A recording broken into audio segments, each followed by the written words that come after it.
Chapter 21, Pontius Pilate. In Caesarea, Pilate was surprised to find that much of the populace knew of the events in Jerusalem during the recent Passover. He had hoped the news would not penetrate the other world represented at his capital, but returning Jewish pilgrims carried back every incident, every rumor. He was concerned that reports of his role during that festival week could damage his prestige as governor. Strangely, this was not the case. Most Jews appreciated his deferring to the Sanhedrin, while those who sympathized with Jesus' cause looked back at his crucifixion only through the happy lens of the resurrection. And the large Gentile element at Caesarea was not interested in what had transpired at Jerusalem, regarding Jesus only as a curiosity. Pilate wanted to forget the entire episode. In a way, it was easy to do. The news and the rumors from Rome were certainly important enough to refocus his attention on the political puzzle there. After the fall of Sejanus, most Romans had confidently expected the party of Agrippina to stage a major comeback, beginning with her return from exile. But the inscrutable Tiberius had not recalled his daughter-in-law.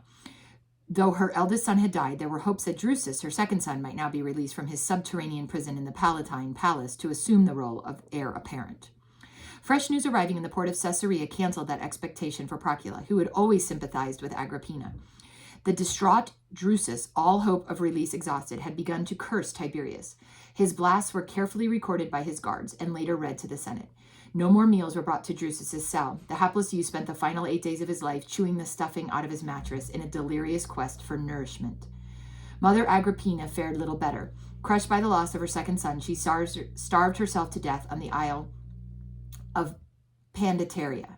By a quirk of fate, she died the same day on which her arch-enemy Sejanus had been executed 2 years earlier. Hardly saddened by these tidings, Tiberius boasted to the Senate that at least Agrippina had not been strangled or thrown down the stairs of mourning, as would have befitted her treason and masculine ambition. The conscript fathers thanked the princeps for his mercy. To Pilate and Procula was a clear revelation that Tiberius had always been suspicious of Agrippina and her brood. While Sejanus had played on this suspicion for his own advancement, the emperor's mistrust lingered on even after the prefect had been swept away. But there was a last son of Agrippina to whom the aging princeps showed some favor. Gaius, the youngest. He was called Caligula, which meant little boots or bootsy, a nickname conferred on him by the troops of his father Germanicus, when, as a small boy, he strutted about in his own little soldier's uniform, complete with miniature boots. Tiberius had sheltered Caligula from the schemes of Sejanus by keeping him at Capri. Shrewdly, the youth avoided showing any grief at the destruction of his mother and brothers, lest he be sent their way. Instead, he carefully aped the moods and fancies of the princeps, answering his every whim. Rome sensed that a grooming process was underway, and that Tiberius's teenage understudy on Capri would likely succeed him. Caligula now celebrated his marriage to the daughter of a senator. And, like all higher officials in the empire, the prefect of Judea was careful to honor the heir apparent with a present, a large and handsomely wrought silver urn from Phoenicia. Occasionally, Pilate thought back to the events in Jerusalem. Despite all his arguments before Procula in defense of his conduct, a nagging twinge of conscience told him that he had not played a hero's role in the Jewish capital, and that either an innocent man had gone to the cross from his tribunal, or someone guilty of religious indiscretions had been punished too severely. He cursed his removing the just gladi from the Sanhedrin. If he hadn't, the case of Jesus in Nazareth would never have crossed his tribunal.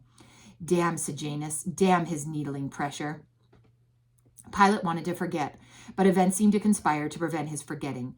Jerusalem was a hotbed of rumor. There were reports that the risen Jesus had been sighted on a mountain in Galilee by the shore of the Sea of Tiberias, around the suburbs of Jerusalem. Later accounts even had it that he soared into the heavens, leaving the earth at the Mount of Olives. But the stories which both amused and yet alarmed Pilate concerned the resiliency of Jesus' adherents. Inexplicably, instead of running off to Galilee and hiding, his disciples were braving the ire of the Sanhedrin and remaining in Jerusalem. And they weren't being very quiet about it either. The tribune at the Antonia wrote that on a Jewish holiday called Pentecost, he had led a squad of men to control a crowd which had gathered round the house where Jesus' followers were staying. They were addressing the people in a dozen different languages so that all visiting pilgrims would be able to understand. Some thought it was gibberish and jeered. "They're all drunk." That was when the impressive hulk of a man, Peter, smiled good-naturedly and replied, "No, we haven't been drinking. It's only 9 o'clock in the morning." That brought a laugh, which Peter used to launch into some kind of moving oratory, the Tribune wrote, for afterward 3,000 of the crowd joined Peter's cause. Pilate might be interested in a phrase from Peter's address. By the deliberate plan of God, you used pagan Gentiles to crucify Jesus of Nazareth. But God restored him to life again and made him both Lord and Messiah. Pilate replied by return courier that the tribune was to keep the movement under close surveillance.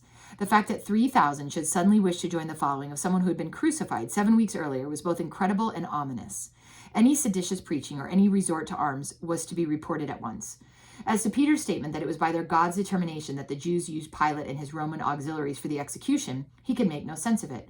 Why should the Hebrew God want Romans to do the dirty work? The Tribune's next report stated that there was nothing undercover about the movement. The leaders taught the people openly in the temple. One afternoon, 2 of them healed a lifelong cripple who was a fixture at one of the temple gates. When the worshippers saw him dancing around the precincts for joy, they ran up to the disciples in amazement. Again, it was Peter who preached a powerful message, and several thousand more joined their cause. He said nothing treasonable. He didn't even mention Rome, except to tell the people that they had repudiated the innocent Jesus when Pilate wanted to release him. At least they had the story straight, the Tribune commented, and apparently they bore no deep grudge against the prefect. But the captain of the temple guard arrested the 2 disciples and threw them into prison. Next day, the Sanhedrin heard their case, but finally let them off with a warning, since they could hardly condemn men who had just healed a cripple. When the commandant's 3rd report arrived, Pilate was beginning to wish the man were not so faithful a correspondent, since this message would probably contain more of the inexplicable. He was not disappointed. Jerusalem now reverberated with interest in the risen Jesus, the Tribune wrote, and the wonders of healing the disciples were performing in his name. Townspeople were actually carrying the beds of their sick into the street so that the disciples might cure them. Again, the religious establishment tried to check the movement by arresting its leaders, but they escaped from prison and resumed their teaching in the temple. At another hearing before the Sanhedrin, they were ordered to stop their missionizing. They refused, claiming, "We must obey God rather than men." A motion was introduced to condemn them to death, but it was defeated when Rabbi Gamaliel advised leaving them alone. The movement was either of human or divine origin, he argued. If human, it would collapse on itself, as had the causes of all pseudo-messiahs before Yeshua. Can you grab me my water on the table? But if divine, it would be irresistible, for who could fight God? The Sanhedrin had the disciples flogged and then discharged with a warning. Nevertheless, they were carrying on and winning more converts. But no, the Tribune wrote, nothing they preached seemed politically dangerous. On the other hand, if the prefect wished them detained for questioning, he would arrest them. Pilate wondered what to do about this Jewish subset in the making, as he now styled the Jesus-inspired movement. Arrest the nucleus of leaders? No, for the same reason that the Sanhedrin probably took no action. One religio-political trial had been quite enough at this time for both the Jewish and the Roman hierarchy.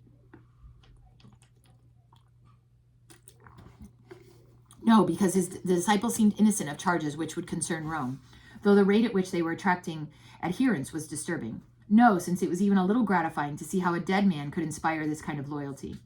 No, because he couldn't care less if the Jews, who were already fractured into various competing groups and parties, should now spawn an additional tiny and insignificant offshoot. Call them Jesuians, Jesusians, Nazarenes, Messians, or whatever. They would linger a short time, he confidently predicted, and then die out. Procula was unabashedly happy to learn that her husband had no plans to arrest Jesus' followers.